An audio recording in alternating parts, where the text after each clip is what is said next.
The Letters of Emily Dickinson.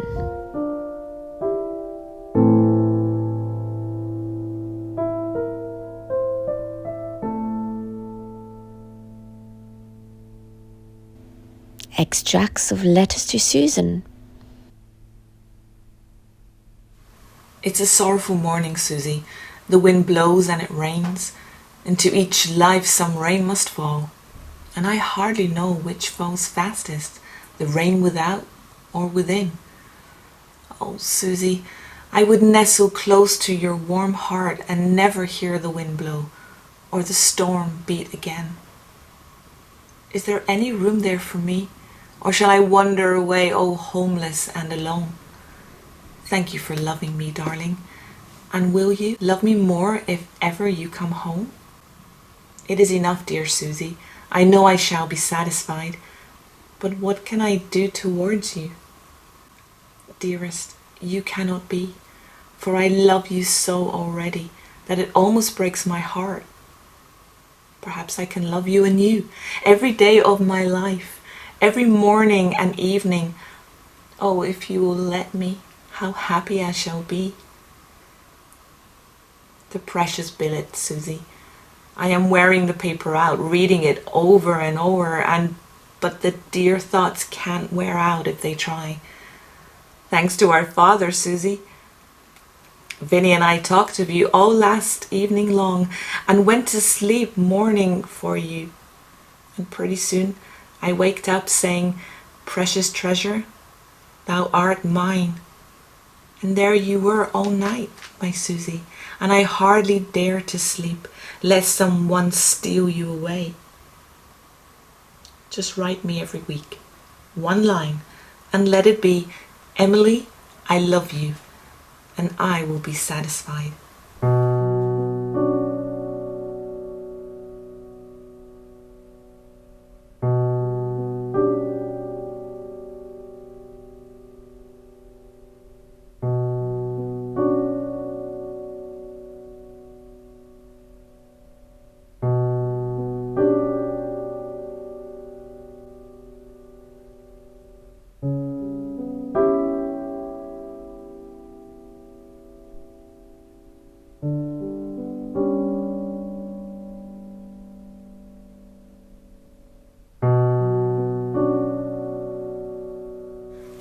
Thank the dear little snowflakes, because they fall today, rather than on some vain weekday, when the world and the cares of the world would try so hard to keep me from my departed friend. And thank you too, dear Susie, that you never weary of me, or never tell me so, and that when the world is cold and the storm sighs e'er so piteously, I am sure of one sweet shelter, one covert from the storm.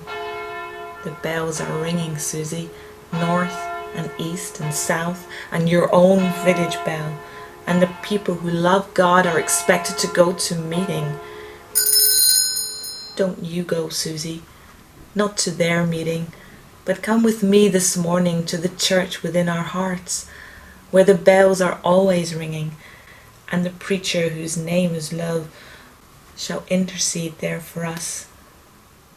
They will all go but me, to the usual meeting house, to hear the usual sermon, the inclemency of the storm so kindly detaining me as I sit here, Susie, along with the wind and you. Look back on time with kindly eyes. He doubtless did his best. How softly sinks that trembling sun in human nature's west.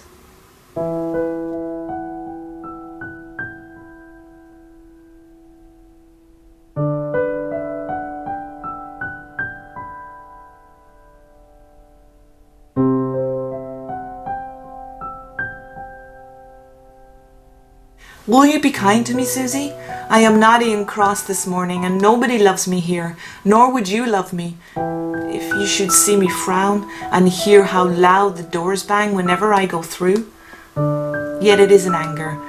I don't believe it is, for when nobody sees, I brush away big tears with the corner of my apron, and then go working on. Bitter tears, Susie, so hot they burn my cheek and almost scorch my eyeballs. But you have wept such, and you know they are less of anger than sorrow. And I do love to run fast and hide away from them all, here in dear Susie's bosom. And I never would go away did not the big world call me and beat me for not working.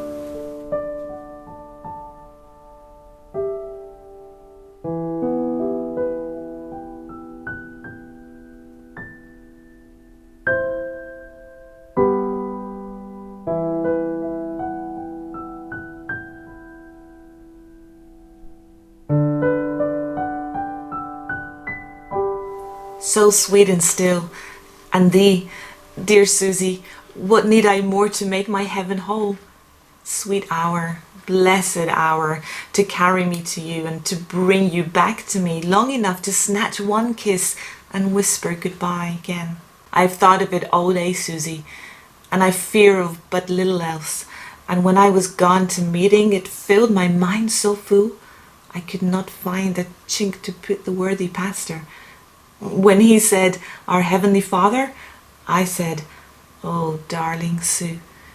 When he read the 100th Psalm, I kept saying your precious letter all over to myself. And Susie, when they sang it would have made you laugh to hear one little voice piping to the departed. I made up words and kept singing how I loved you, and you had gone.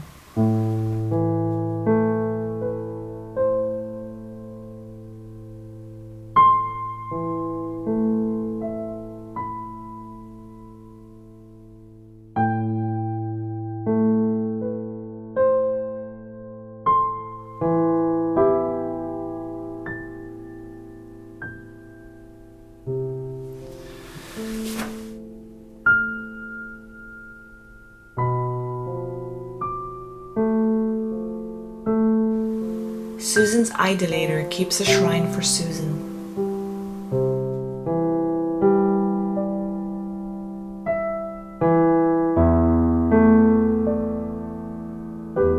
I have but one thought, Susie, this afternoon of June, and that of you. And I have one prayer only, dear Susie. That is for you.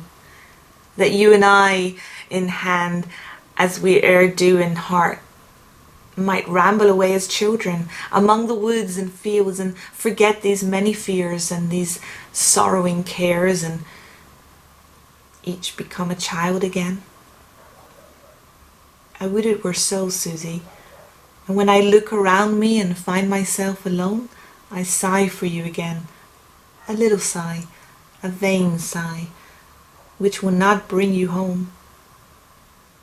I need you more and more, and the great world grows wider, and dear ones fewer and fewer every day that you stay away. I miss my biggest heart. My own goes wandering around and calls for Susie. Friends are too dear to sunder.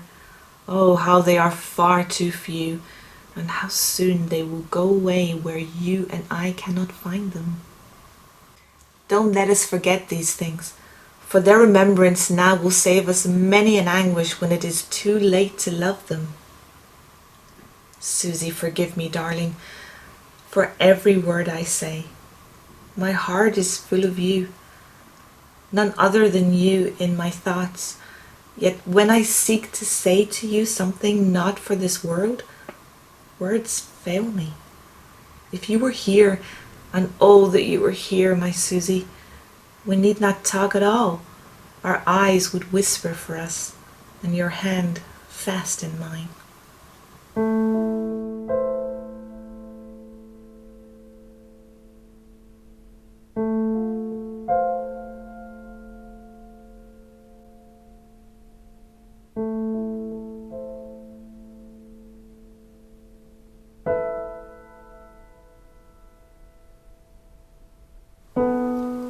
I regret to inform you that at 3 o'clock yesterday my mind came to a stand and has since been stationary. Ere this intelligence reaches you, I shall probably be a snail. By this untoward providence, a mental and moral being has been swept ruthlessly from the sphere. yet we should not repine. God moves in a mysterious way, his wonders to perform. He plants his foot upon the sea and rides upon the storm. And if it becomes his will that I become a bear and bite my fellow man, it will be for the highest good of this fallen and perishing world. If the gentleman in the air will please stop throwing snowballs, I may meet you again. Otherwise, it is uncertain. We were much afflicted yesterday by the removal of our cat from time to eternity.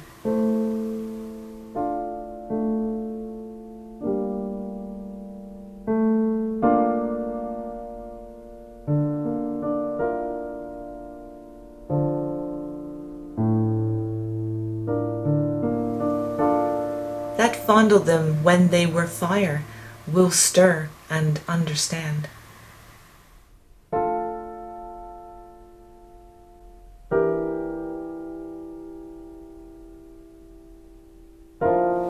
A tear fell on my work a little while ago, so I put up my sewing and tried to write you.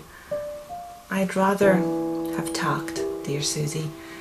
It seems a long while since I have seen you much. It is a long while since we have been together, Susie. So long since we have spent a twilight and spoken of what we loved. But you will come back again, and there's all the future, Susie, which is yet untouched.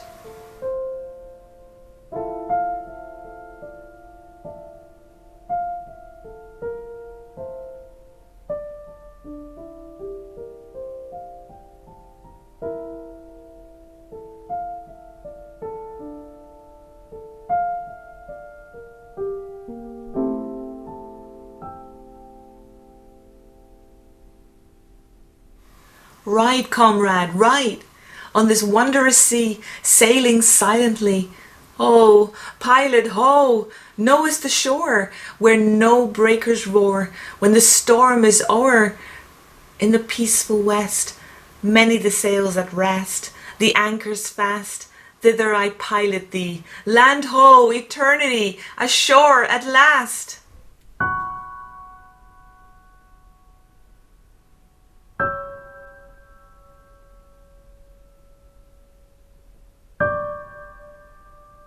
I must wait a few days before seeing you.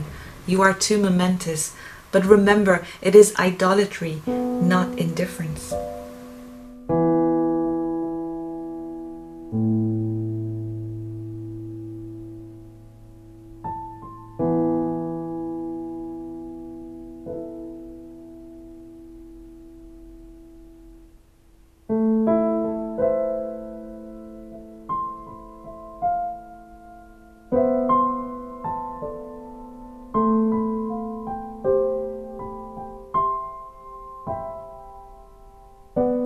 It is a little thing to say how lone it is. Anyone can do it. But to wear the loneness next to your heart for weeks, when you sleep and when you walk, ever missing something? I could paint a portrait which would bring the tears, had I canvas for it, and the scene should be solitude, and the figures solitude, and the lights and shades each a solitude.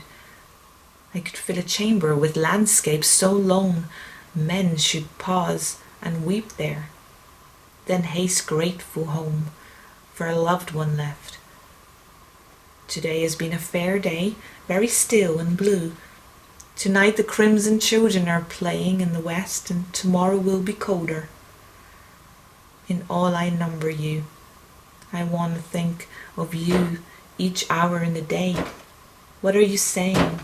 Doing? I want to walk with you, as seen yet unseen.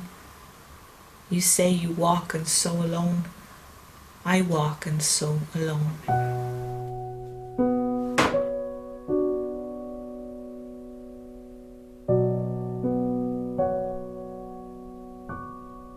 One note from a bird is better than 1,000,000 words a scabbard has, needs holds but one sword.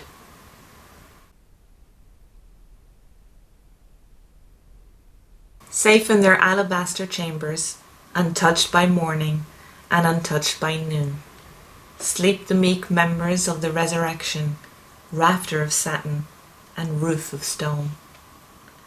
Light laughs the breeze in her castle above them, babbles the bee in a stolid ear, pipe the sweet birds in ignorant cadence. Ah, what sagacity perished here!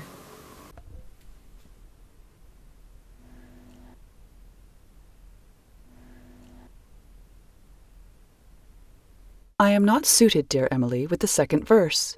It is remarkable as the chain lightning that blinds us on hot nights in the southern sky, but it does not go with the ghostly shimmer of the first verse.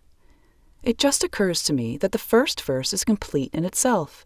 It needs no other, and can't be coupled. Strange things always go alone, as there is only one Gabriel and one son. You never made a peer for that verse, and I guess your kingdom doesn't hold one. I always go to the fire and get warm after thinking of it. But I never can again. The flowers are sweet and bright and look as if they would kiss one. Ah, they expect a hummingbird. Thanks for them, of course. Did it ever occur to you that is all there is here after all? Lord, that I may receive my sight. Susan is tired making bibs for her bird, her ringdove. He will paint my cheeks when I am old to pay me. Safe in their alabaster chambers, untouched by morning and untouched by noon, lie the meek members of the resurrection, rafter of satin and roof of stone.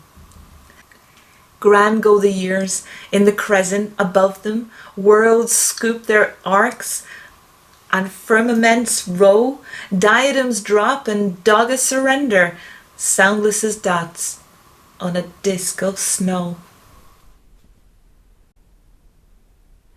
I have intended to write to Emily today, but the quiet has not been mine. I send you this, lest I should seem to have turned away from a kiss. If you have suffered this past summer, I am sorry. Emily bears a sorrow that I never uncovered. If a nightingale sings with her breast against a thorn, why not we? When I can, I shall write.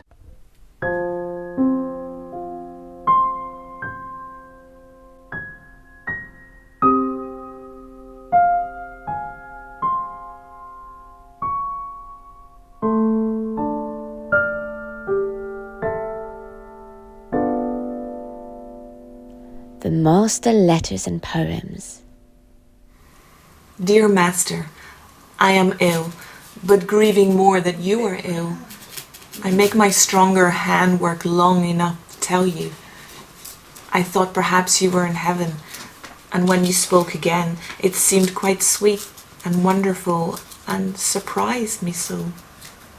I wish that you were well. I would that I owe love should be weak no more.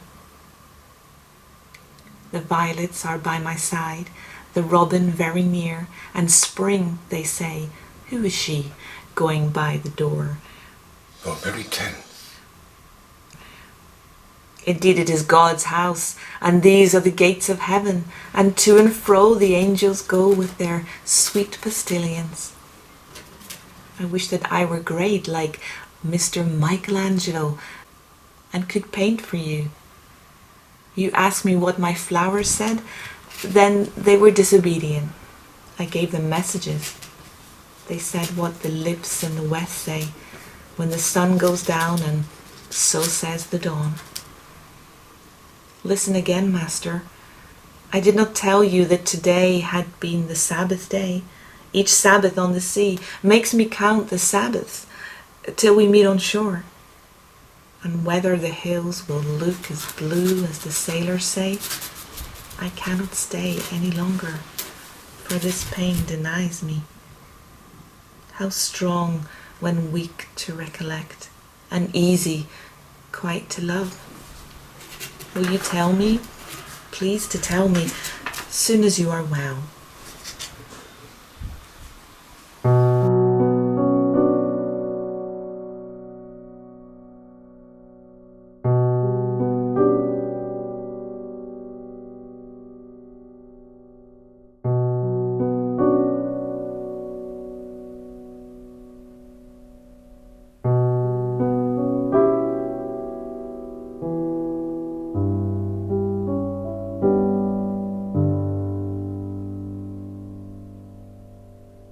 Wild nights, were I with thee. Wild nights should be our luxury. Futile the winds to heart impart. Done with the compass, done with the chart. Rowing in Eden, the sea. Might I but more tonight in thee.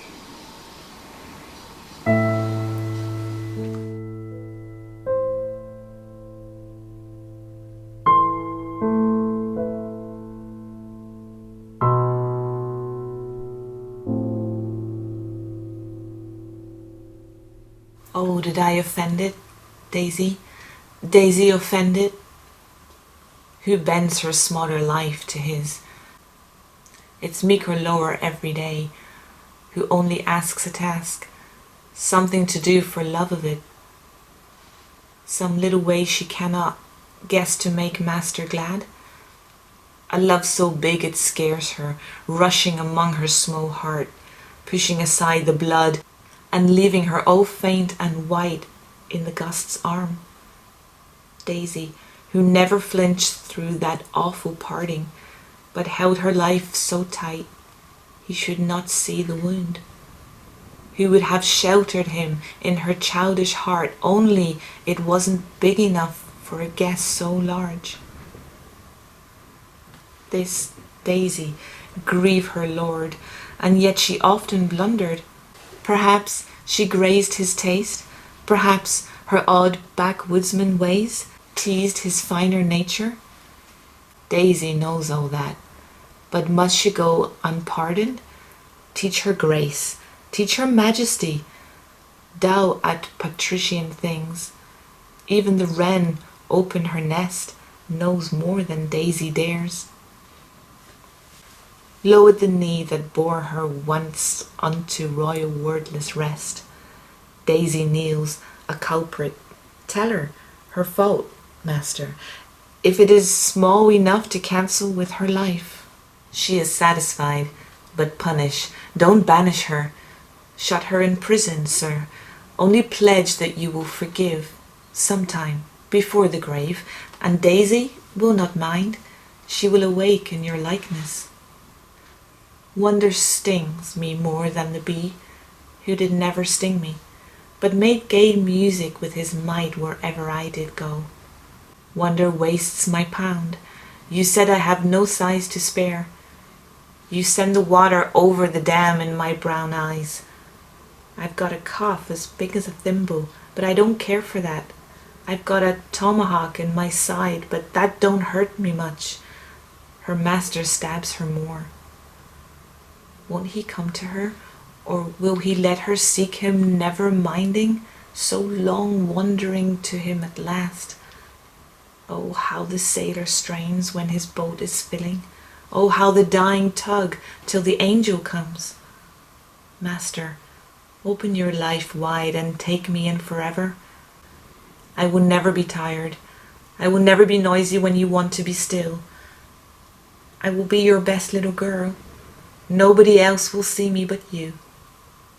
But that is enough. I shall not want any more. I know that heaven only will prove, only disappoint me because it's not so dear.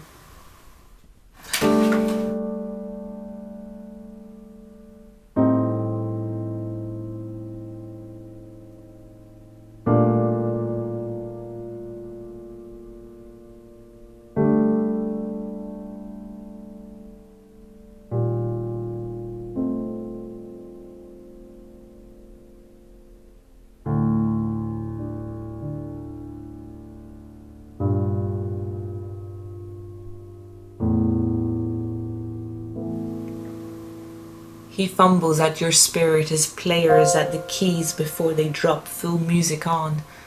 He stuns you by degrees, prepares your brittle substance for the ethereal blow, by fainter hammers, further heard, then nearer, then so slow your breath has time to straighten, your brain to bubble cool.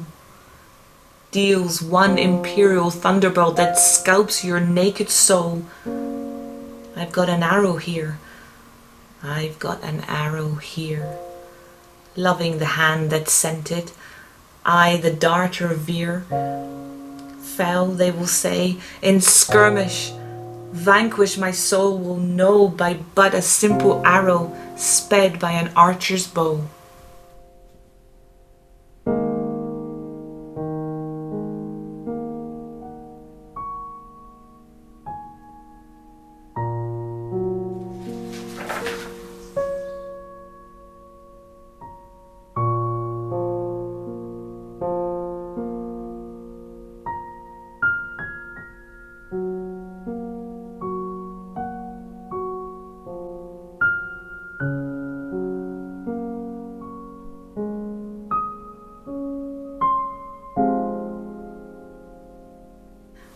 If you saw a bullet hit a bird and he told you he wasn't shot, you might weep at his courtesy, but you would certainly doubt his word. One drop more from the gash that stains your daisy's bosom, then would you believe? Thomas's faith in anatomy was stronger than his faith in faith. God made me, master. I didn't be myself.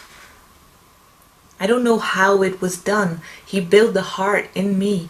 By and by it outgrew me, and like the little mother with the big child, I got tired holding him. I heard of a thing called redemption, which rested men and women. You remember I asked you for it. You gave me something else. I forgot the redemption and was tired. No more. I am older tonight, master. But the love is the same. So are the moon and the crescent. If it had been God's will that I might breathe where you breathed and find the place myself at night, if I can never forget that I am not with you and the sorrow and the frost are nearer than I, if I wish with a might I cannot repress that mine were the queen's place, the love of the Plantagenet is my only apology. To come nearer than the presbyteries and nearer than the new coat that the tailor made. The prank of the heart at prey on the heart in holy holiday is forbidden me. You make me say it over.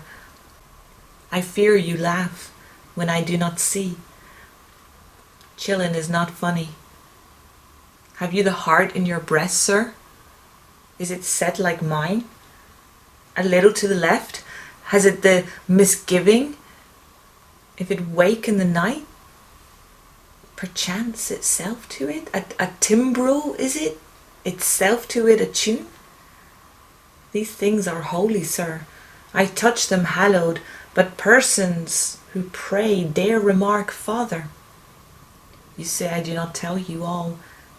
Daisy confessed and denied not. Vesuvius don't talk. Etna, don't, no bird, yet rode in ether said a syllable. No rose, yet felt myself a bloom. One of them 1,000 years ago, and Pompeii heard it and hid forever. She couldn't look the world in the face. Afterwards, I suppose, bashful Pompeii, tell you of the want. You know what a leech is, don't you? And Daisy's arm is small. And you have felt the horizon, haven't you? And did the sea never come so close as to make you dance? I don't know what you can do for it. Thank you, master. But if I had a beard on my cheek like you, and you had Daisy's petals, and you cared so for me, what would become of you? Could you forget me in fight or flight? Or the foreign land? Couldn't Carlo and you and I walk in the meadows an hour, and nobody care but the bobolink and his, a silver scruple? I used to think that when I died, I could see you. So I died as fast as I could, but the corporation are going to heaven, so won't be sequestered now. Say I may wait for you? Say I need go with no stranger? I waited a long time, master, but I can wait more. Wait till my hazel hair is dappled, and you carry the cane. Then I can look at my watch, and if the day is too far declined, we can take the chance for heaven. What would you do with me if I came in white? Have you the little chest to put the alive in? I want to see you more, sir, than all I wish for this world. And the wish, altered a little, will be my only one, for my skies. Could you come to New England? Would you come to Amherst? Would you like to come, master? Would Daisy disappoint you? No, she wouldn't, sir. If I were comfort forever just to look in your face while you looked in mine, then I could play in the woods till dark, till you take me where the sundown cannot find us, and the true keep coming till the town is full. I didn't think to tell you. You didn't come to me in white, nor ever told me why.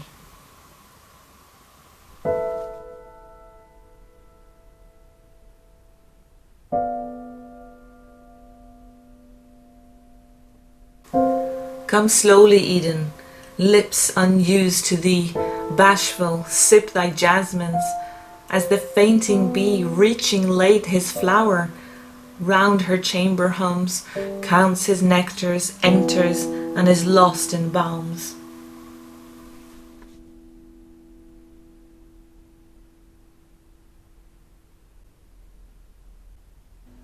A letter to Abiah Strong.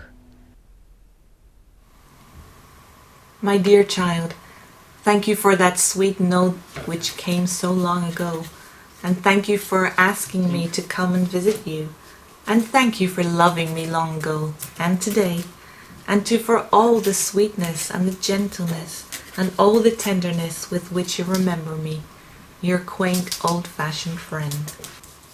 I wanted to very much write you sooner, and I tried frequently, but till now in vain. And as I write tonight, it is with haste and fear lest something detain me. You know that the summer has been warm, that at this pleasant season we have much company, that this resolute body refuses to serve sometimes, and the indignant tenant can only hold its peace. All this you know.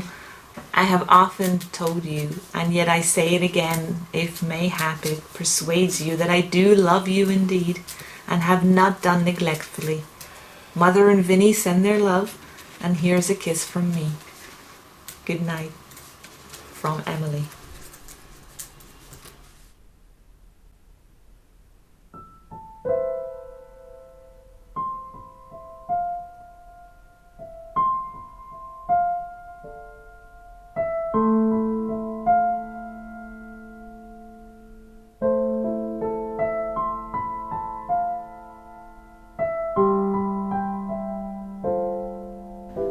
More letters to Susan. I am sick today, dear Susie, and have not been to church. There has been a pleasant quiet in which to think of you, and I have not been sick enough that I cannot write to you. I love you as dearly, Susie, as when love first began, on the step of the front door, under the evergreens, and it breaks my heart sometimes because I do not hear from you. I wrote you many days ago. I won't say many weeks because it will look sadder so, and then I cannot write. But Susie, it troubles me. I miss you, mourn for you, and walk the streets alone often at night. Beside, I fall asleep in tears for your dear face, yet not one word comes back to me from the silent west. If it is finished, tell me, and I will raise the lid to my box of phantoms and lay once more love in. But if it lives and beats still lives and beats for me, then say me so, and I will strike the strings to one more strain of happiness before I die. Why, Susie, think of it.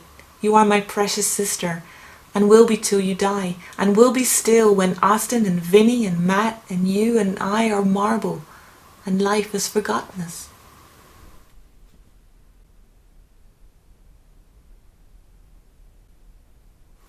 To be Susan is imagination. To have been Susan, a dream.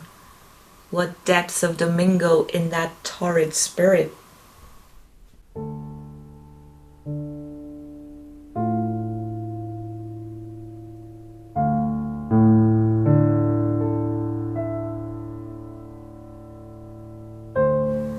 You can go or you can stay.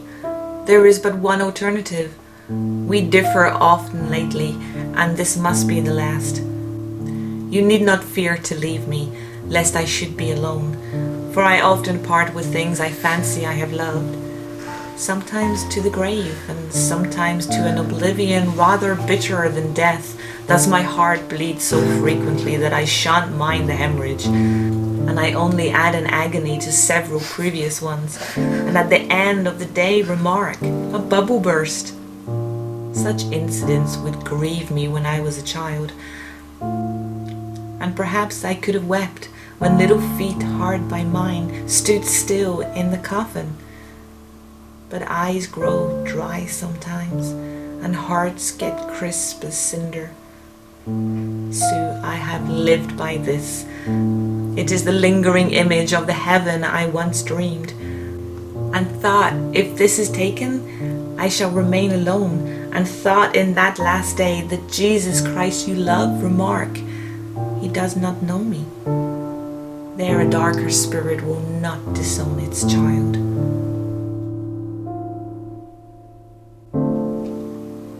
But are not all facts dreams as soon as we put them behind us?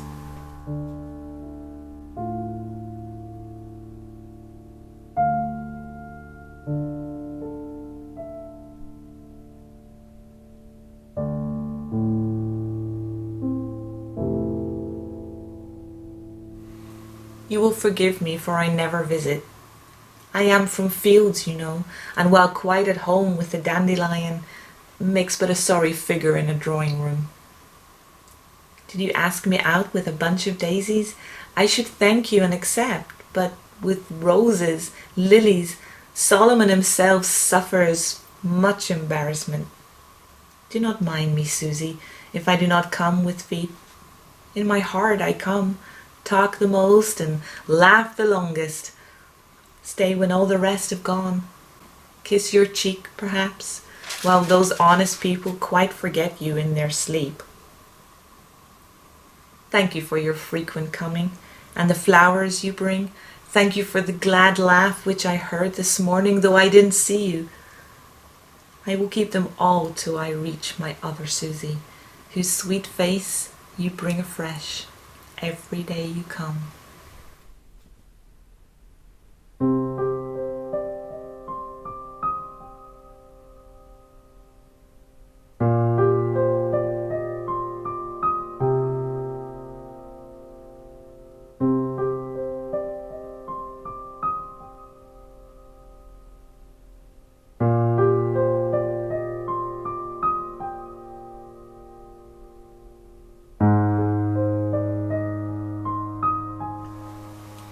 That Susan lives is a universe which neither going nor coming could displace.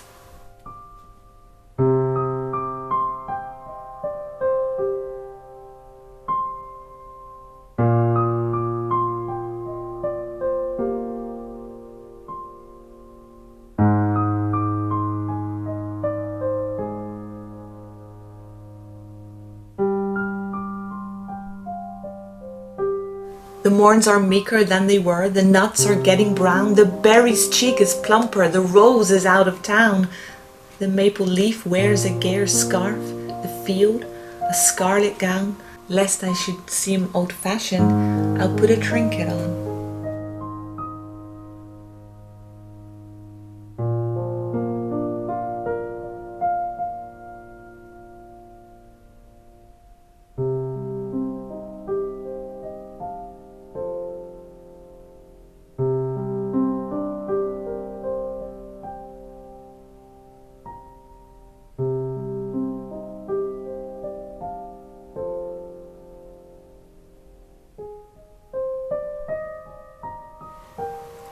Our lives are Swiss, so still, so cool.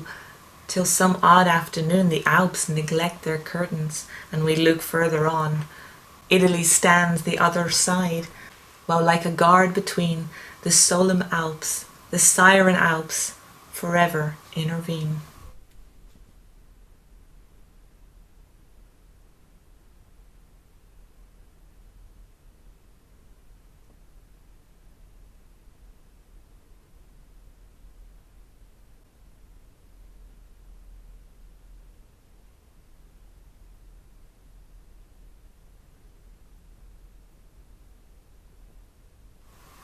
Without a smile, without a throw, do our nature's soft assemblies go to their entrancing end? Unknown, for all the times we meet, estranged, however intimate, what a dissembling friend.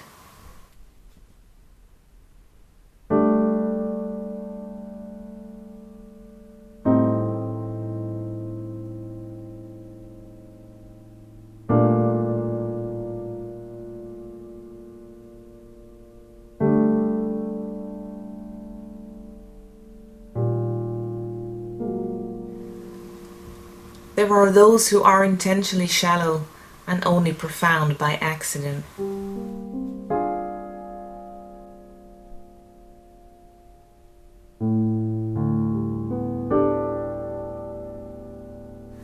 Sweet Sue, there is no first or last in forever. It is center, there all the time. To believe is enough, and the right of supposing. Take back that bee and buttercup. I have no field for them. Though for the woman whom I prefer, here is the festival. When my hands are cut, her fingers will be found inside. Our beautiful neighbor moved in May. It leaves an unimportance. Take the key to the lily now, and I will lock the rose.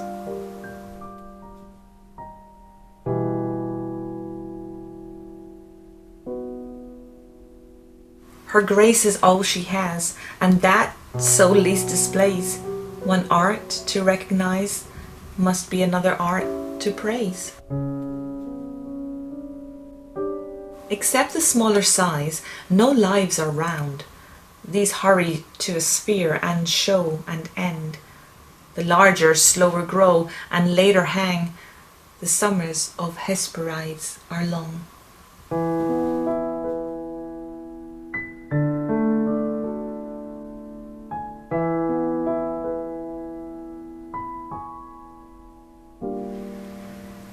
In the short life that merely lasts an hour, how much, how little is within our power.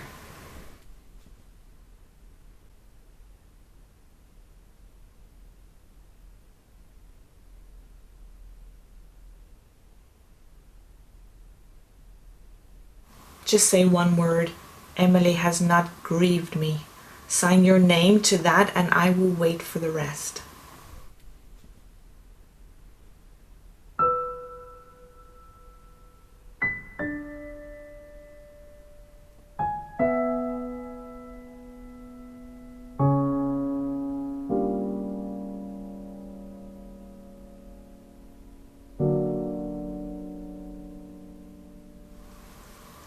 I would have liked to be beautiful and tidy when you came. You will excuse me, won't you? I felt so sick. How it would please me if you would come once more when I was palatable.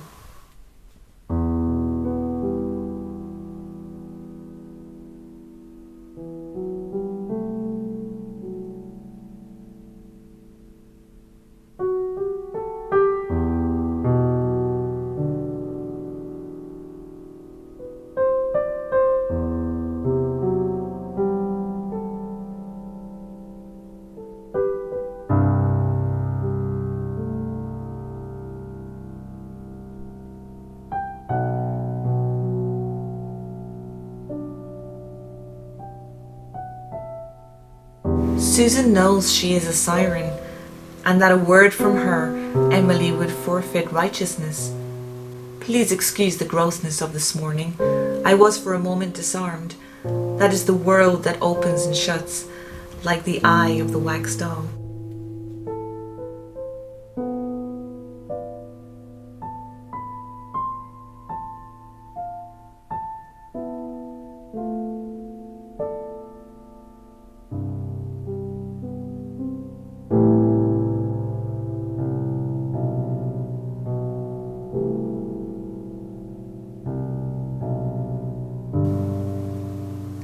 is sorry for Susan's day.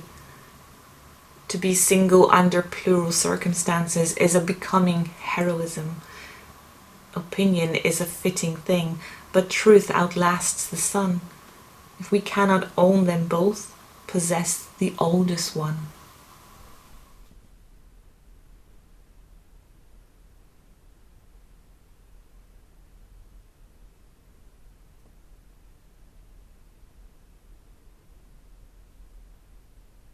Susan is a vast and sweet sister, and Emily hopes to deserve her, but not now.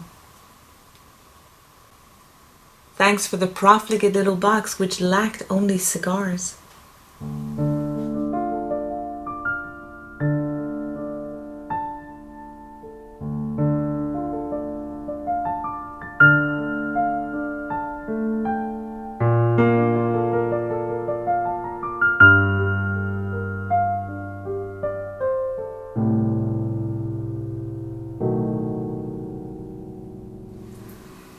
Morning might come by accident, sister. Night comes by event. To believe the final line of the card would foreclose faith. Faith is doubt, sister. Show me eternity, and I will show you memory, both in the package lane and lifted back again. Be Sue while I am Emily. Be next, what you have ever been, infinity.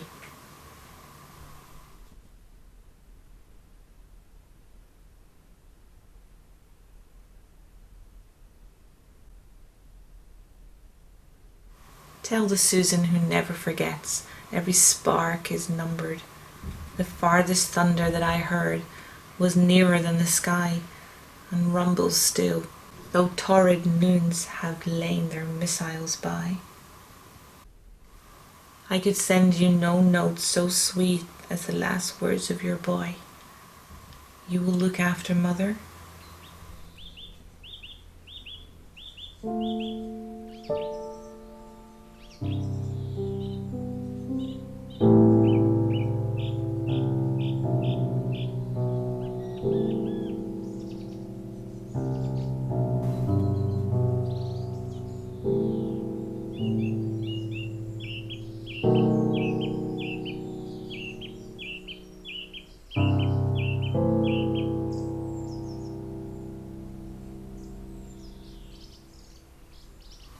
How lovely every solace, this long, short penance.